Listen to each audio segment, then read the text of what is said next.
کہ ایک گھر کی ایک صحن ہے اور ایک بیٹھک ہے جس میں ہم سارے اہل خانہ اکٹھے بیٹھ کر ایک بہت ہی سیریس مسئلے کے بارے میں سر جوڑ کر کہہ رہے ہیں. یہ چھوٹا بچہ بھی بیٹھا ہے, بڑے بزرگ بھی بیٹھے ہیں, نوجوان بھی, کہ بھائی ہم سب نے طے کیا ہے کہ حالات خراب ہیں, ان حالات کے خراب ہونے کی کچھ وجوہات ہیں, تو ہم سب سر جوڑ کر بیٹھیں اور یہ فیصلہ کریں اور اندازہ لگائیں کہ ہمارے حالات کیوں خراب ہیں اور کیا اس میں کوئی میں کچھ حصہ ڈال سکتا ہوں جس سے وہ حالات ٹھیک ہو جائیں. یہ آج کی تقریب کا مطلب مجھے سمجھ میں آیا ہے. تو ہم سب اس میں ایک پیج میں ہیں نا. اچھا, ایک سوال میں آپ سے اور پوچھنا چاہتا ہوں. آپ میں سے کتنے, یہ بڑا ایسے بیوقوفانہ سا سوال ہے لیکن جسٹ ایک رسمن میں پوچھ رہا ہوں, آپ میں سے کتنے لوگ یہ چاہتے ہیں کہ پاکستان کے حالات ٹھیک ہو جائیں؟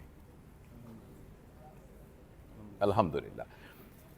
پیچھے ایک صاحب نے 2 ہاتھ کھڑے کیے ہیں. الحمدللہ, بہت خوب. اچھا, آپ میں سے اب سچ بولنا ہے ہمیں, اور یہ نوجوانوں سے سوال پوچھ رہا ہوں, ایمانداری سے جواب دیجیے گا, بالکل جھوٹ نہیں بولنا, جو دل کے اندر ہے وہی. آپ جو بھی تعلیم حاصل کر رہے ہیں یا جس ادارے میں بھی کام کرتے ہیں, بالکل ایمانداری سے بتائیے گا, بالکل سچ سچ. اگر آج پتہ لگے کہ آپ کی جو بھی جاب کا سٹیٹس ہے اور آپ کی جو بھی ایجوکیشنل کوالیفیکیشن ہے اس کے بقدر آپ کو امریکہ, آسٹریلیا, انگلینڈ, ان تینوں میں سے کسی ایک ملک میں جاب مل گئی ہے اور صرف آپ کو ایک فارم سائن کر کے چلے جانا ہے, بالکل ایمانداری سے بتائیے گا, اور اس میں کوئی شرم کی بات بھی نہیں ہے. تو یہ بتائیے گا آپ میں سے کتنے لوگ باہر جانے کو تیار ہیں؟ بہت بہت شکریہ, بہت شکریہ, آپ نے ایمانداری سے ساری باتیں بتائی ہے.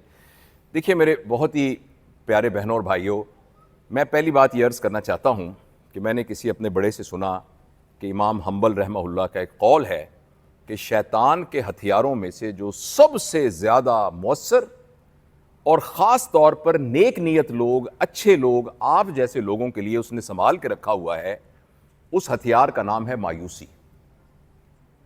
مایوسی ایک ایسی کیفیت ہے کہ اس کیفیت میں آدمی کچھ نہیں کر سکتا, حتیٰ کہ جس کام کی صلاحیت اسے اللہ تعالیٰ نے دی ہے وہ بھی نہیں کر سکتا. جو امکانات موجود ہیں وہ ان امکانات سے بھی فائدہ نہیں اٹھا سکتا, اور وہ کبھی صحیح معنوں میں سوچ نہیں سکتا, اور اس کو ہر چیز جو ہے وہ کالی کالی نظر آتی ہے, ہر طرف اس کو اندھیرا نظر آتا ہے, اور وہ اس طرف سوچ ہی نہیں سکتا کہ وہ اپنی صلاحیتوں کو بروئے کار لا کر کس طریقے سے بہتری کی طرف قدم اٹھا سکتا ہے. اب آپ مجھے ایک سوال کا جواب اور ایمانداری سے دیجیے گا, آپ میں سے کتنے اور ہم سب میں سے کتنے دوست ایسے ہیں کہ 24 گھنٹے میں پاکستان کے سلسلے میں ایک خاصا وقت ایسا ہوتا ہے جس میں ہمارے اوپر مایوسی طاری ہوتی ہے؟ الحمدللہ, آپ نے کچھ ہاتھ کھڑے ہوئے ہیں, کچھ ہاتھ کھڑے ہوئے ہیں کہ ہم خبریں سن رہے ہوتے ہیں یا کچھ ہوتے ہیں تو ہمارے ذہن میں نا مایوسی طاری ہوتی ہے. سب سے پہلی بات جو میں آپ سے عرض کرنا چاہتا ہوں وہ یہ ہے کہ سب سے پہلے اس مایوسی والے عنصر کو دماغ سے کھرچ کر نکال دیجئے, مایوسی کو بالکل ذہن سے نکال دیجئے. اب یہ ایک جذباتی بات لگے گی آپ کو, ایک ایموشنل بات ہے, لیکن اس کی لاجیکل میں کچھ آپ کو ریزنز بھی دینا چاہتا ہوں. پہلی بات یہ ہے کہ دنیا میں کبھی بھی ایسا کسی شخص, کسی معاشرے, کسی قوم کے ساتھ نہیں ہوا کہ اس کا سب کچھ لوز ہو گیا ہو. ایسا کبھی بھی نہیں ہوا.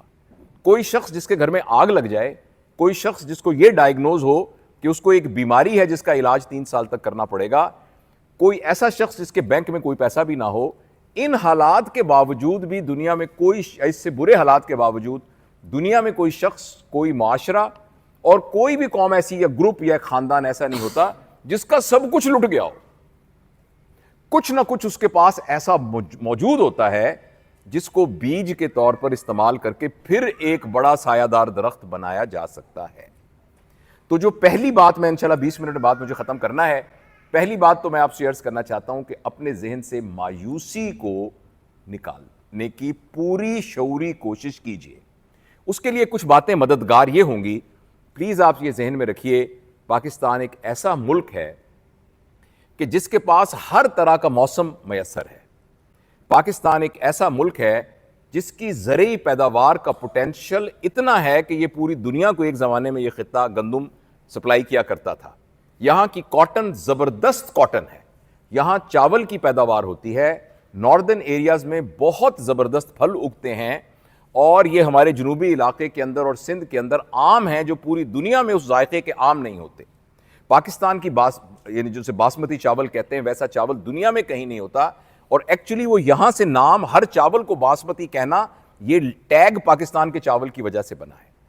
کبھی آپ سیالکوٹ تشریف لے جائیں, آپ حیران ہوں گے کہ دنیا کے بڑے بڑے برانڈ, دنیا کے بیسٹ باکسنگ برانڈز جو ہے نا, ان سب کے جتنے گیئرز ہیں وہ سیالکوٹ میں بنتے ہیں.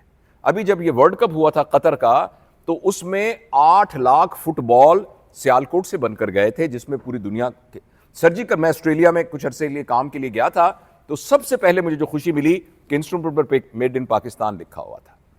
ہمارے جو معدنی ذرائع ایسے ہیں, ہمارے پر پتہ نہیں کتنا قرضہ ہے, $3 ٹریلین کا تو ہمارے پاس تانبا ہے. ہمارے پٹرول کے چیزیں, کچھ سونا جو ہے اندر جو ابھی تک ایکسپلور نہیں ہو سکا, اور یہ ساری چیزیں پاکستان میں موجود ہیں. پاکستان میں بجلی کا بحران ہے. پاکستان میں جنوبی پنجاب اور سندھ کے علاقے میں گیگا بائٹ, میگا بائٹ نہیں, میگا جو بھی یونٹ ہوتا ہے اس کا میگا, گیگا یونٹ کے اندر بجلی پیدا کرنے کا پوٹینشل صرف سورج کا ہے, پانی کا اس کے علاوہ ہے. یہ تمام چیزیں یہاں ہمارے پاس موجود ہیں. اور ایک اور چیز موجود ہے, اور بلکہ میں آپ سے عرض کروں گا کہ آپ گیس کریں کہ وہ کیا چیز ہو سکتی ہے. معدنیات میں نے بتا دی, زراعت آپ کو بتا دی, انڈسٹری کا پوٹینشل آپ کو بتا دیا. ایک ایسی چیز ہے جو امریکہ کے پاس بھی نہیں ہے, جو برطانیہ کے پاس بھی نہیں ہے, جو آسٹریلیا کے پاس بھی نہیں ہے, نیوزی لینڈ کے پاس بھی نہیں ہے, کینیڈا کے پاس تو بہت کم ہے, اور یورپ کے اور ممالک کے پاس بھی نہیں ہے, اور پاکستان کے پاس بہتات میں موجود ہے.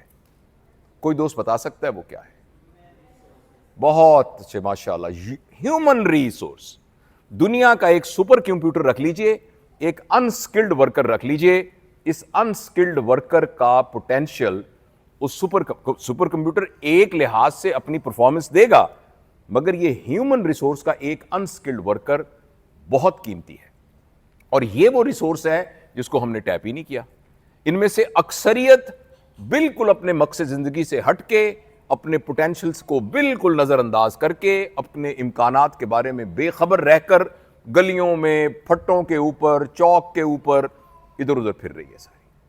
اور یہ اتنا بڑا, اور آپ حیران ہوں گے کہ ان کی پرسنٹیج کیا ہے. ریسنٹ کنسنسس کے اندر 60 اور 61% کے قریب ہماری آبادی 35 سال سے کم عمر کے لوگ ہیں. اب یہ اتنے بڑے پوٹینشل کے ساتھ ایک ملک, اور کچھ اور چیزیں بھی ہیں بیک گراؤنڈ میں, اس ملک کی جغرافیائی جو حیثیت ہے اس کے اندر بہت زیادہ امکانات, اور پوری دنیا کے لیے سانس کی نالی ہے. یہ آپ کو معلوم ہے کہ مصر کی جو پیداوار ہے, جو بھی ان کی سالانہ پیداوار ہے, اس میں ایک بہت بڑا حصہ ایک ٹول پلازا کا ہے.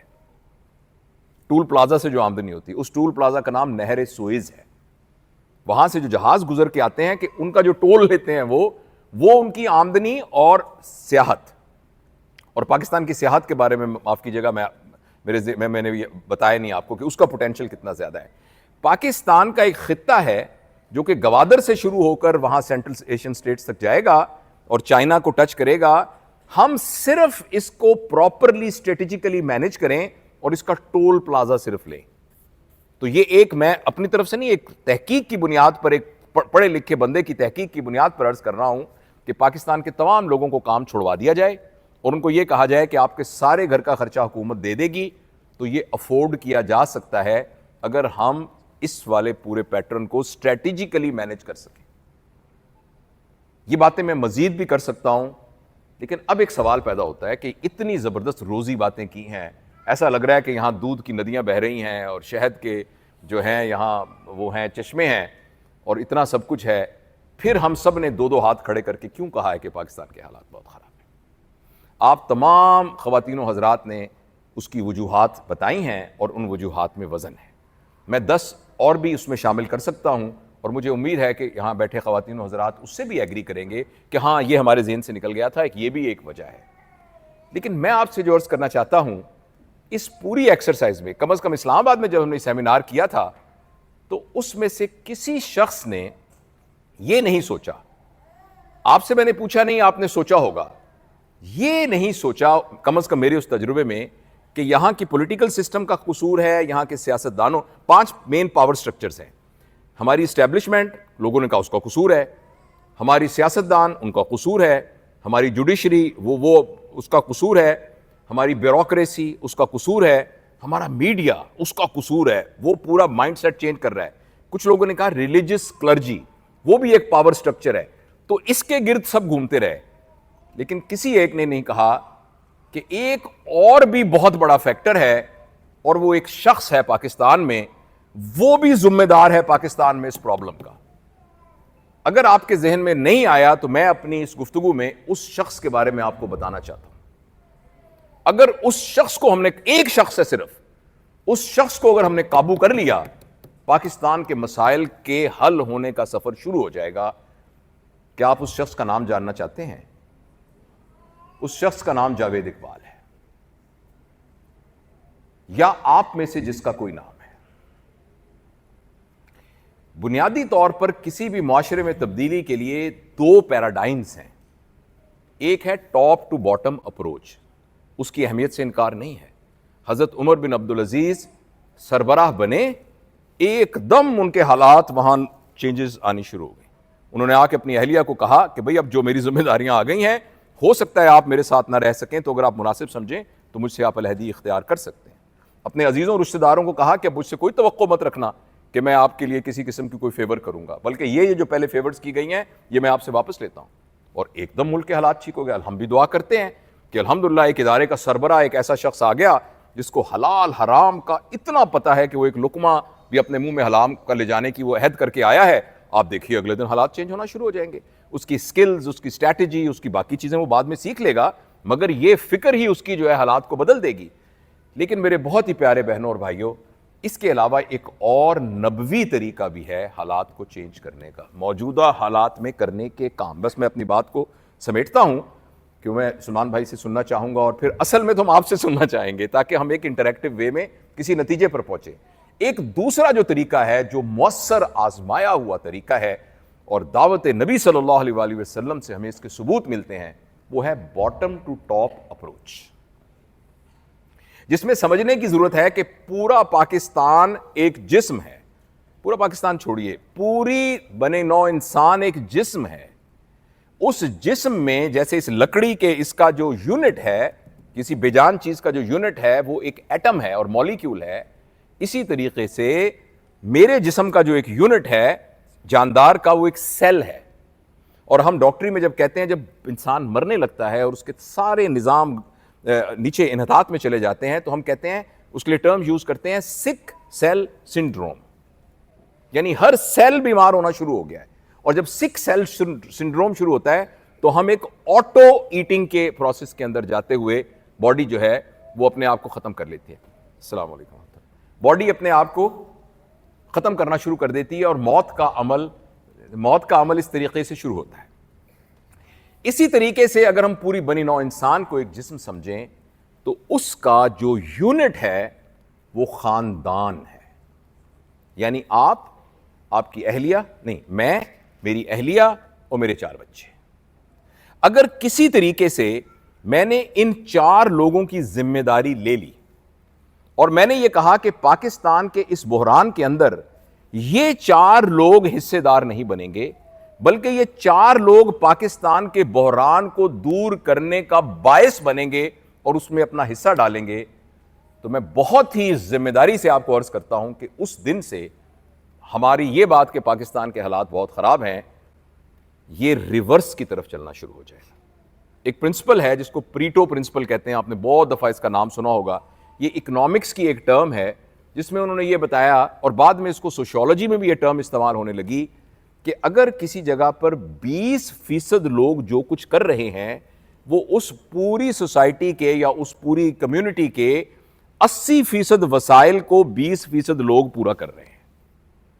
یعنی دنیا میں اگر 20% لوگ ایک خاص سوچ کے ڈیولپ ہو جائیں تو اس معاشرے کے 80% لوگ اس ٹرینڈ کو فالو کرنے لگ جائیں گے.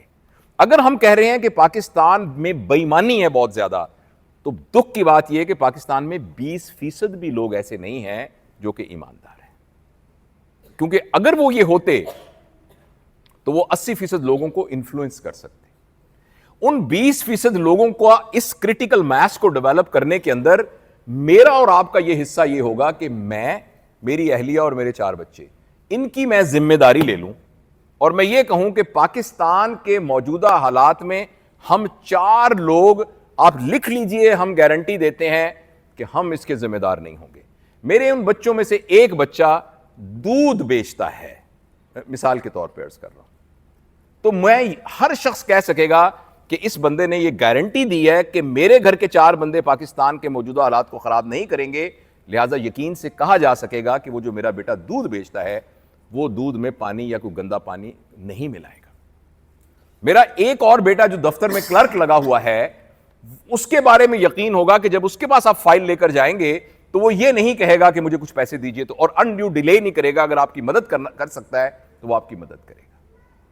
اور میرا ایک بیٹا جو چیف جسٹس لگا ہوا ہے، مثال کے طور پہ کہہ رہا ہوں، اس سے، اور میرا جو بیٹا چیف آف آرمی سٹاف ہے، اور جو میرا بیٹا چیف سیکریٹری ہے، اور میرا وہ بیٹا جو سڑک پہ جھاڑو دے رہا ہے، یا میرا وہ بیٹا یا بیٹی جو اسکول میں استاد ہے، اس سے یہ توقع نہیں ہوگی کہ وہ کسی ایسے عمل میں ملوث ہوگا جو کہ ان موجودہ حالات کے خراب کرنے کا ذمہ دار ہے۔ تو یہ اجمالی طور پر میں نے آپ سے عرض کیا ہے، میرے خیال میں موجودہ حالات میں کرنے کے کام کڑنا نہیں ہے، کرنے کے کام شکایت کرنا نہیں ہے، کرنے کے کام بلیم کرنا کسی کو نہیں ہے، کرنے کے نام کمپلینٹ کرنا نہیں ہے، کرنے کے کام لوگوں کے خلاف لوگوں کو اکسانا نہیں ہے، کرنے کے کام پولرائزیشن کرنا نہیں ہے، کرنے کے کام گروپ بنا کر اور ان گروپوں کو ڈیفینڈ کرنا نہیں ہے، کرنے کے کام آپس میں تقسیم، نفاق، کسی بھی بنیاد کے اوپر الگ الگ ہونا نہیں ہے۔ کرنے کا کام صرف ایک ہے جس کے لیے کوئی بہت سکلز ہم بعد میں بلکہ سلمان بھائی سے سیکھیں گے اور ہمارے محترم سے سیکھیں گے کہ وہ سکل کیا ہیں، آخر کریں کیا آپ۔ ٹھیک ہے، یہ تو کہہ دیا کہ بھی میں اپنے کروں، میں کروں گا کیسے؟ میں تھوڑا سا اس کا ایک آخری بات کر کے آپ سے اجازت لوں گا۔ ہم صرف اس آج کی محفل سے، میں اپنی طرف سے یہ توقع رکھتا ہوں کہ ہم یہاں سے اٹھتے وقت کچھ باتوں کا فیصلہ کر کے جائیں۔ آج کے بعد کوئی شخص، کم از کم میں اپنے دل میں یقین رکھوں گا کہ مجھ سے پاکستان کے خلاف کچھ نہیں ہوگا۔ میں پاکستان کے لیے اور اس معاشرے کے لیے بہتری کنٹریبیوٹ کروں گا۔ میں یعنی کسی برائی کا یا کسی اس کے انحطاط کا باعث نہیں بنوں گا، جس کے لیے آج کے بعد میں شکایت کرنا چھوڑ دوں گا، بلیم کرنا چھوڑ دوں گا، میں غور و خوض کرنا شروع کروں گا، اور اس کے بعد میں اپنے اندر ایک تبدیلی لانے کی کوشش کروں گا، جس کی ہم اسٹریٹجیز سیکھیں گے کہ وہ کیا کریں گے۔ ہم ایک تبدیلی لانے کی کوشش کروں گا، اور میں ابھی یہاں سے جانے کے بعد آج اگر وقت ہوا یا کل اسی طرح کی ایک میٹنگ اپنے گھر میں کروں گا۔ میں اپنی اہلیہ کو اور اپنے بچوں کو بٹھا کے کہوں گا کہ آج ہم گئے تھے تو وہاں ہم نے یہ سیکھا اور ہمیں پتہ لگا کہ ہمارا خاندان بھی ذمہ دار ہے پاکستان کے حالات کے خراب کرنے کا۔ تو آئیے مغرب کی نماز کے بعد بیٹھ کے ہم فیصلہ کریں کہ ہم 4 یا 5 گھر کے افراد، اور اپنے اگر گھر میں اللہ نے آپ کو سہولت ملازم دیے ان کو بھی ساتھ بٹھائیے، کہیے کہ آج ہم اس بات کا فیصلہ کریں کہ بھائی ہم نے دیکھیں کہ ہم کیا کریں۔ ہو سکتا ہے کہ آپ کا ملازم جو بیٹھا ہوا ہے وہ کوئی ایسی بات کہے جو ہمارے ذہن میں نہ آئی ہو، اور ہم آج ہی کم از کم آدھا گھنٹہ نکالیں اور اپنے گھر سے ایک بیٹھ کے ایک میٹنگ میں یہ فیصلہ کریں کہ بتائیے کل سے ہم نے کیا کرنا ہے، اور اپنی اپنی ذمہ داری کا تعین کیجئے۔ اور سلمان بھائی کی طرح کے اور جو دوست ہیں بہت، ان سے سیکھیے اور خود بھی آپ سیکھیے، اور میں پھر سیکھنے کا ایک آخری سورس بتا کر پھر میں بات ختم کرتا ہوں۔ اور ہم آج سے یہ فیصلہ، میں نے ابھی دوبارہ دہراؤں، پہلا ہم نے کہا ہے کہ یہاں سے جاتے ہوئے ہم مایوسی کو یہیں چھوڑ کے جائیں گے، نمبر 1۔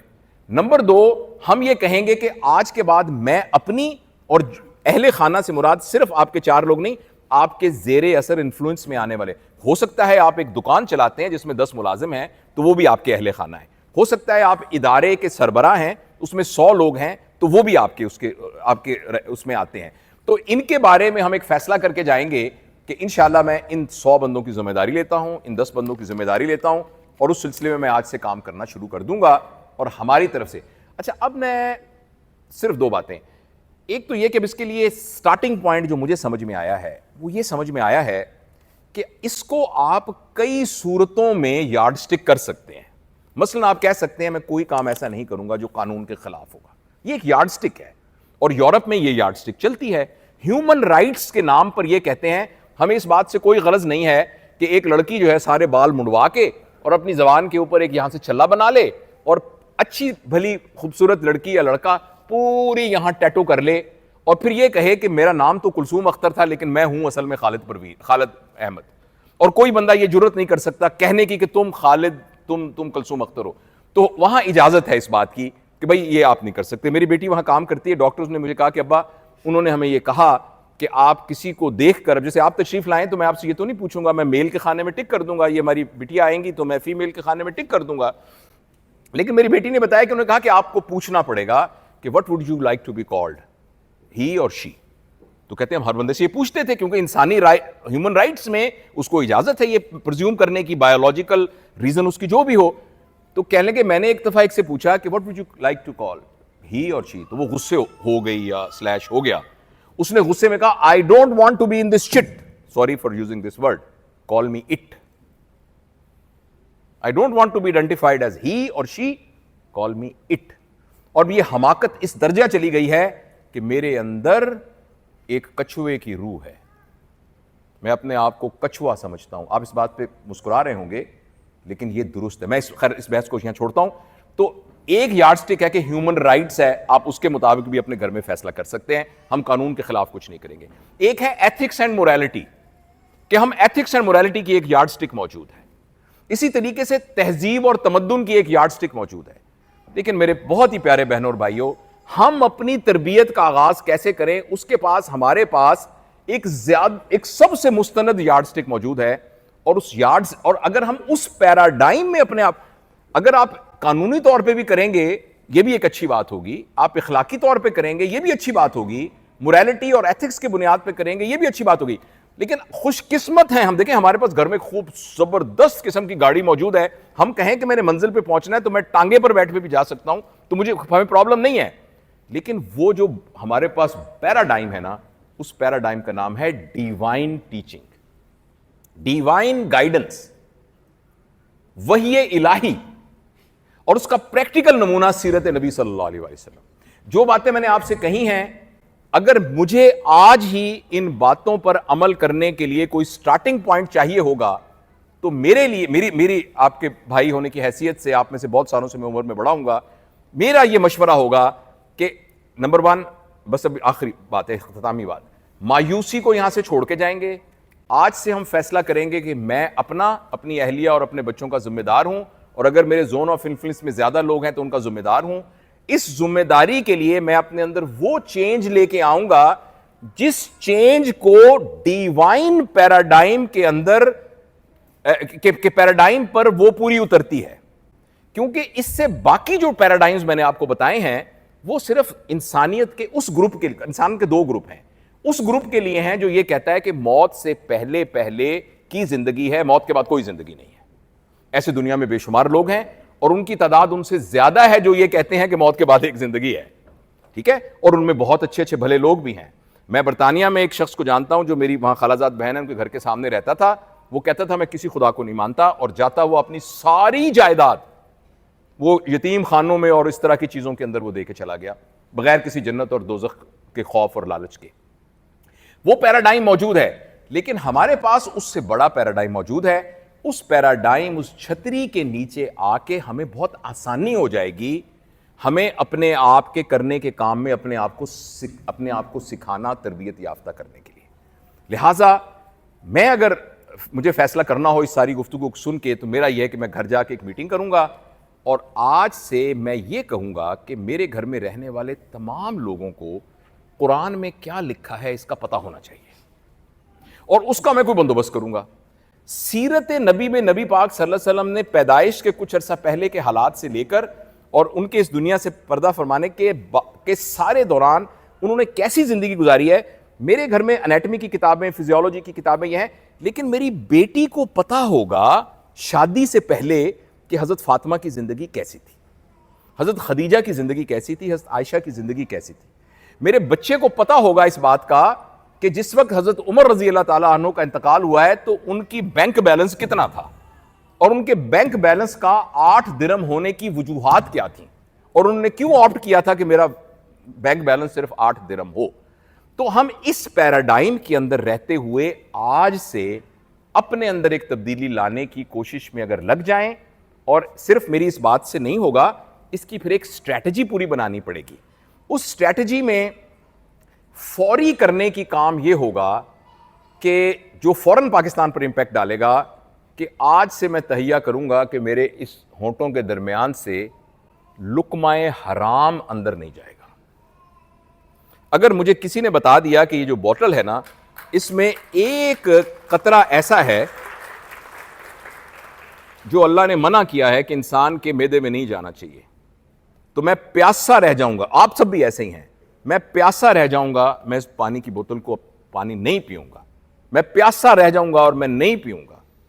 لیکن اگر فرض کرے 5.9, وہ میں نے اس لیے 5.9 کہا کہ جب میں قائد اعظم میڈیکل کالج کا پرنسپل تھا تو اس کا بجٹ 5.9 بلین تھا. تو جب 5.9 بلین کے سال کو میں نے اپنے سائن سے نکالنا ہے, تو میں اپنے آپ کو ہی کہہ رہا ہوں, اس وقت وہ اس کرنے سے کتنا حرام میرے اندر جائے گا اور کتنا حرام اور لوگوں کے اندر جائے گا. وہ شخص جو ایک قطرہ بھی حرام کا لے کے جا سکتا, اس کی حرام حلال کی ڈیفینیشن غلط ہے.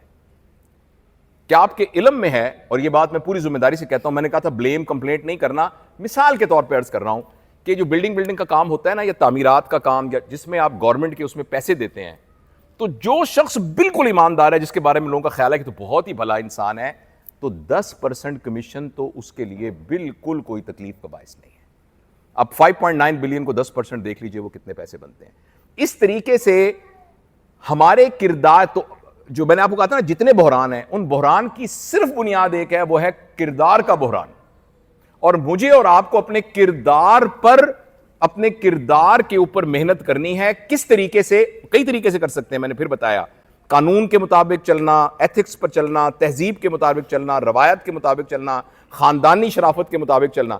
لیکن میری یہ خواہش ہوگی کہ ہم اس کو ڈیوائن گائیڈنس کے اندر, نبی پاک صلی اللہ علیہ وسلم کی سیرت کے پیراڈائم میں آج سے انڈیویجولی اپنے کردار کی ذمہ داری اور گھر میں ایک ایمرجنسی لگا دیں, اور یہ لگا دیں کہ آج سے میرے گھر میں لقمہ حرام کو سمجھیں.